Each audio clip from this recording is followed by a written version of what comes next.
'Yan uwa ku tsaya ku ji wannan fa'ida, na tabbatar za ta yi matuƙar amfanar ku. Wannan fa'ida ce ta magani na ƙarfin maza, wanda duk ya kasance baya iya biya wa iyalinsa buƙata, ko wanda ya kasance minti ɗaya, minti biyu sai ya ji yayi saurin kawowa, ko wanda yake fama da matsalar tsinkakken maniyyi, ko kuma wanda gabansa ba shi da ƙarfi. Akwai wanda za ka ga jijiyoyin gaban nasa ma rauninsu ya kai matuƙa. Wani kuma za ka ga baya iya minti ɗaya, minti biyu sai ya ji kawai yayi saurin kawowa. To idan ka haɗa wannan magani zai ɗauke ka tsawon lokaci kana tare da iyalinka ba tare da ka gaji ba. Idan ka haɗa wannan magani za ka fitini iyalinka matuƙa da gaske. Domin wannan haɗi mutane da yawa sun yi amfani da shi kuma sun jarraba shi sun ga biyan buƙata. A yau za ka yi wannan magani, a yau za ka ga abin mamaki. A yau za ka haɗa shi ka gani kuma za ka ga abin mamaki, domin wannan fa'ida tana da matuƙar ƙarfi sosai.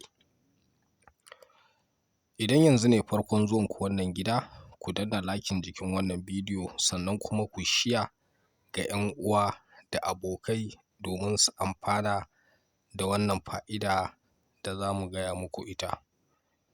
Bismillahirrahmanirrahim wa sallallahu ala man la nabiyya ba'dahu.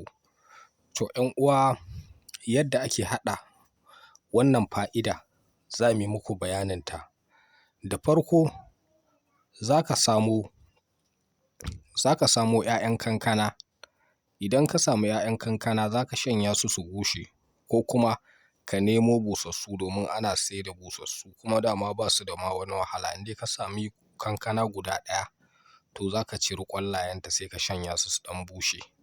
To abin da ake da buƙata, ana so in son samu ne ka samu kamar cokali ɗaya cikin babban cokali na 'ya'yan kankana.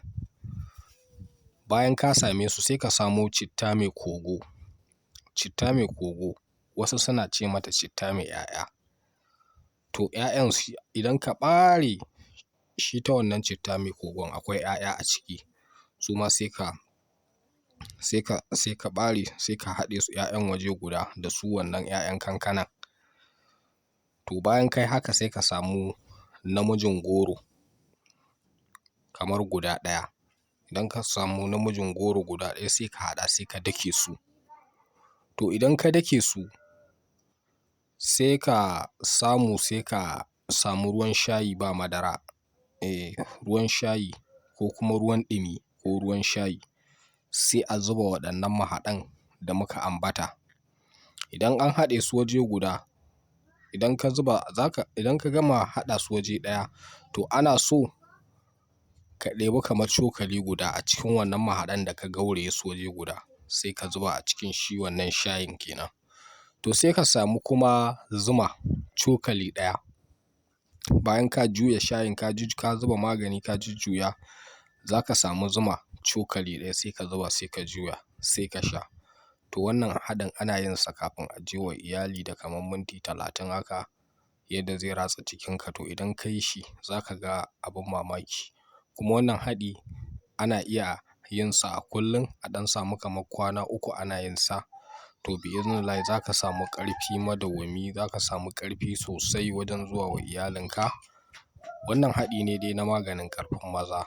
Ku aiwatar da shi za ku samu biyan buƙata. A masu neman ƙarin bayani ko kuma masu buƙatar magungunanmu, za ku iya kiran mu a lambar waya 081 20 44 72 96.